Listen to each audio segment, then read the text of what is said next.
جو assets declaration scheme تھی اس پر مزید بحث کی ضرورت محسوس کی گئی ہے. پرائم منسٹر صاحب نے 2 بجے ایک اسپیشل اجلاس بلایا ہے جس میں جو ایسٹ اسکیم ہے اس کے بارے میں ڈسکشن کی جائے گی, کیونکہ کابینہ کے اراکین اس کے اوپر مزید بحث چاہتے ہیں. یعنی ابھی جو خیال تھا کہ آئندہ 24 گھنٹوں میں اسکیم آ جائے گی, ظاہر ہے اب وہ نہیں آئے گی.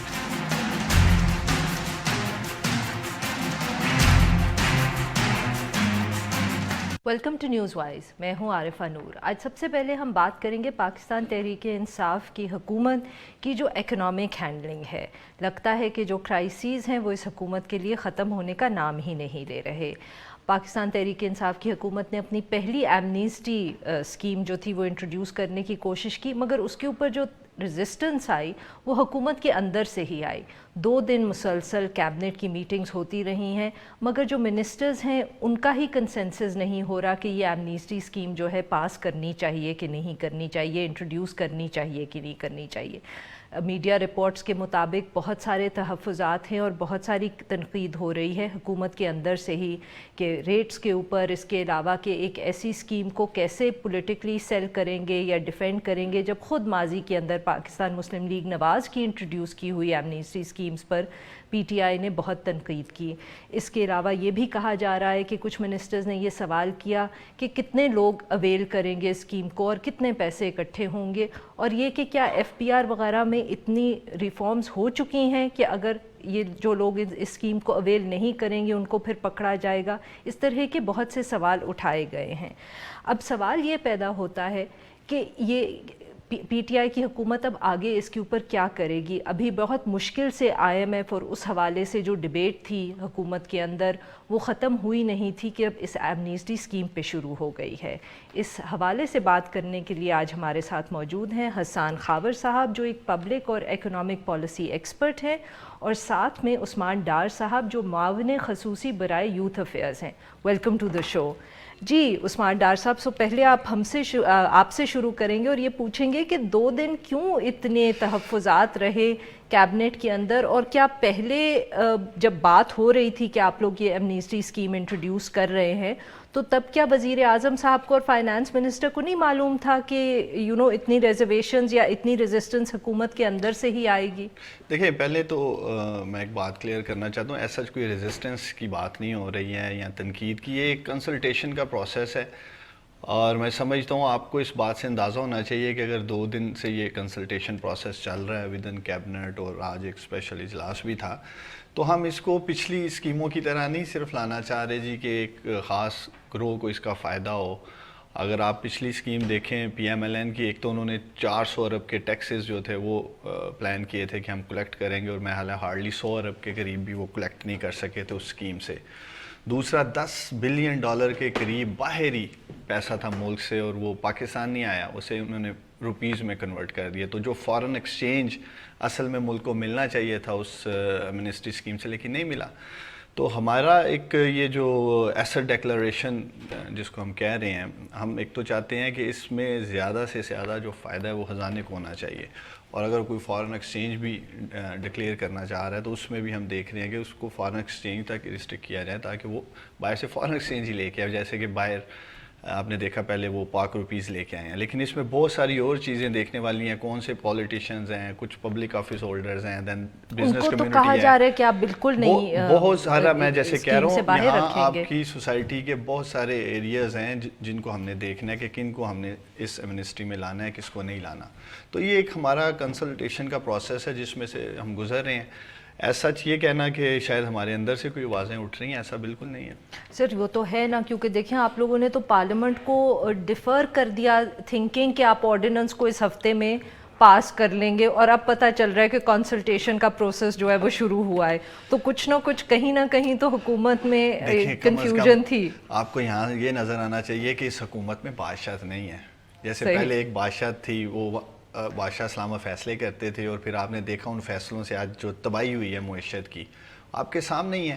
تو یہ ایک جمہوری حکومت ہے, اور اس میں فیصلے جو ہیں وہ مشاورت سے کیے جاتے ہیں, اور میں تو سمجھتا ہوں کہ بڑا زبردست ہے اگر اس پہ ایک سیشن مزید لگایا جائے تاکہ دیکھا جائے کہ کوئی ایسے لوگ یا ایسے عناصر اس کا فائدہ نہ لے سکیں جنہوں نے اگر ملکی خزانے کو نقصان پہنچایا ہے. یا تو ہم دیکھیں گے جب اس کا ایک مکمل حد و حال سامنے آئیں گے تو میرا خیال ہے تبھی ہم سیر حاصل بحث بھی کر سکیں گے جو امنسٹی اسکیم ہماری حکومت لانا چاہ رہی ہے کہ پہلے سے کیا چیز مختلف ہے اس میں. حسان صاحب، جو ابھی ڈار صاحب یہ بات کر رہے تھے پی ایم ایل این کی اسکیم کی، تو بار بار یہ پیرلل ڈرا کیا جا رہا ہے اور یہ کمپیریزن کیا جا رہا ہے کہ جی پاکستان مسلم لیگ نواز ایک اسکیم لائی تھی پچھلے دنوں اور پی ٹی آئی جو ہے وہ کہتی ہے کہ ہماری زیادہ افیکٹو ہوگی، اور اس میں ایک تو فنڈز کافی کلیکٹ نہیں ہوئے، اور جیسے حماد اظہر صاحب پیچھے آئے تھے تو وہ کہہ رہے تھے انہوں نے تو صرف موقع دیا لوگوں کو کہ اپنی جو ساری ان کے باہر اللیگل شاید پیسہ رکھا ہوا تھا اس کو صرف ڈکلیئر کر لیا اور ملک کا کوئی فائدہ نہیں ہوا.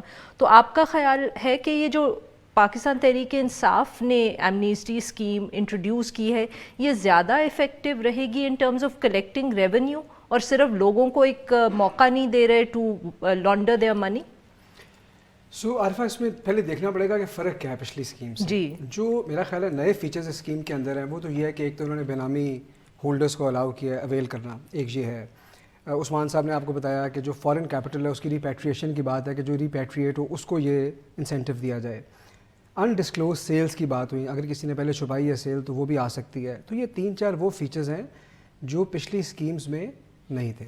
پچھلی جو آخری اسکیم تھی پی ایم ایل این کی وہ تو صرف فارن ہولڈنگز کے لیے تھی، از دیٹ کریکٹ؟ میرا خیال ہے اس میں شاید کچھ اور چیزیں بھی تھیں. اچھا، لیکن یہ ہے کہ اس کے اندر وہ اسکیم اویل زیادہ کی ٹیکس فائلرز نے، یہ آپ کو پتہ ہے اس بات پہ پبلک نالج میں بات ہے. اچھا، اس کے علاوہ ان 3 چیزوں کے علاوہ اس جو پرپوزل ہے اس کے اندر انہوں نے کچھ ریسٹرکشنز بھی پہلے سے ایسی لگائی ہیں جو لوگوں میں ذرا انفیوریبل کریں گے. انہوں نے کہا کہ جی کیش اور گولڈ ڈیکلریشن کی لمٹس ہوں گی، جو پراپرٹی ویلیویشن ہے اس کے اوپر ہے، کوئی ڈیپریسیشن الاؤ نہیں کی. تو اس طرح کی چیزیں جو ہیں مجھے لگتا ہے کہ کچھ لوگ اس کو ذرا لیس فیوریبل بھی دیکھیں گے. لیس فیوریبل کیوں دیکھیں گے؟ مثلاً دیکھیں نا کہ اگر میں ایک گاڑی میں نے پہلے ڈکلیئر نہیں کی اور اب میں اس کی ڈیپریسیشن بھی نہیں ڈال سکتا تو مجھے اس کو بڑی ویلیو پہ کرنا پڑے گا. یا گولڈ ڈیکلریشن پہ لمٹس ہیں جس کے فوائد بھی ہیں، لیکن یہ اگر ایک جو بندہ جس نے پیسے چھپائے ہوئے ہیں تو وہ اس کو ذرا لیس فیوریبل دیکھا کہ ریٹس بڑھا رہے ہیں 10% تو جی 10 ہے، اور بینامی پہ شاید تھوڑا سا بینامی پہ زیادہ ہے، بینامی پہ کہہ رہے ہیں شاید 20% کے قریب ہوگا. ایک اور بھی ہے، دیکھیے جس طرح بینک اکاؤنٹس تھے نا تو انہوں نے کہا کہ آپ کلوزنگ بیلنس ڈکلیئر کریں گے. پچھلی اسکیم میں یہ لوگ کہہ رہے ہیں کہ ہم تمام کریڈٹ انٹریز دیکھیں گے. کتنے عرصے کی کریڈٹ؟ 3 سال اور 4 سال کو اس طرح کا پروپوزل ہے جو ڈیٹس دی ہوئی ہے اسپیسیفک کہ اس میں دیکھیں گے پیک ٹرانزیکشنز یا اوور آل والیوم، اس طرح کی بات ہے. لیکن دیکھیں اس میں ایک جو بہت بڑا ایشو آئے گا نا افیکٹونیس کی بات آپ نے کی، پہلے میں اس کا جواب دے دوں. ان کے پاس تھے تقریباً یہ اسکیم چلی تھی 3-3.5 مہینے جی، اور اس پی میں ایم ایل این کی جو PMLN آخری کی اسکیم تھی اور وہ تقریباً انہوں نے 137 ارب کلیکٹ کیے تھے. 35 ارب اس سال میں ریفلیکٹ ہوئے کیونکہ 31 جولائی تک اسکیم چلی. ان کے پاس ٹائم ہوگا کم، ایک تو یہ بات ہے. دوسری بات آپ نے آرڈیننس کا حوالہ دیا تو تھوڑا سا وہ بھی لوگوں کو کانفیڈنس شیٹر کرے گا کہ انڈر آرڈیننس آ رہی ہے. تو میرا یہ خیال ہے کہ ان کے سے جو ریونیو ٹارگیٹ ہوگا یہ it will not even be half as good as 137 ارب. پہلے تو میرا یہ آبجیکٹیو خیال ہے. صحیح. دوسری بات دیکھیں یہ ہے کہ ایک بہت بڑی جو اچیومنٹ پی ٹی آئی گورنمنٹ کی تھی بینامی ایکٹ کے اوپر، انہوں نے کہا کہ ہم نے بینامی ایکٹ کو فنکشنلائز کیا ہے، ہم نے بینامی رولز بنائے ہیں. FATF کا آپ کو پتہ ہے پریشر ہے، جو فائنینشیل مانیٹرنگ یونٹ ہے ان سے کہہ رہے ہیں کہ آپ سسپیشیس ٹرانزیکشنز رپورٹ کریں. تو اب ہوگا یہ کہ ایک کنفیوژن ہوگی کہ ایک طرف آپ بینامی ٹرانزیکشنز کو پکڑ رہے ہیں، FMU آپ کی سسپیشیس ٹرانزیکشنز رپورٹ کر رہا ہوگا، ادھر سے لوگ کہہ رہے ہوں گے نہیں جی ہم تو ایمنیسٹی لے رہے ہیں. تو وہ اکاؤنٹیبلٹی والی بات اور بینامی لا کو فنکشنلائز کرنے والی بات وہ میرے خیال میں ایک بہت بڑی کنفیوژن کریٹ کرے گی. جو ایک چیز اور میں عارفہ بتاتا ہوں کہ جو انڈسکلوز سیلز کی بات ہے اس پہ بھی میرا خیال ہے ڈیلیبریشن کی ضرورت ہے. کیونکہ انڈسکلوز سیلز کا مطلب یہ ہے کہ اگر میں بزنس مین ہوں اور میں نے کچھ سیلز ڈسکلوز نہیں کی، اس کا مطلب ہے کہ میں 2 بکس رکھتا رہا ہوں جس میں کرمنل لائبلٹی بھی انکر کر رہا ہوں، ٹیکس فراڈ بھی ہے. تو اگر میں انڈسکلوز سیلز کو بھی ایمنیسٹی میں دے دوں تو کیا FBR کل کو میرے خلاف کرمنل لائبلٹی پرسو کر سکتا ہے؟ ریکوری کی بات تو ایک الگ ہو گئی. تو مجھے یہ لگتا ہے کہ یہ مسائل ایسے ہیں اور شاید اسی لیے یہ ڈیلیبریٹ بھی کر رہے ہیں. ان ٹرمز آف والیوم اس کی افیکٹونیس وہ نہیں ہوگی جو پچھلی اسکیم کی تھی. جی سوری، یہاں لینا پڑے گا ایک چھوٹا سا ہمیں بریک. جی ناظرین، لیتے ہیں ایک چھوٹا سا بریک، اور جب ہم بریک سے واپس آئیں گے تو عثمان ڈار صاحب سے اور حسان خاور صاحب سے ہماری گفتگو جاری رہے گی. Stay with us.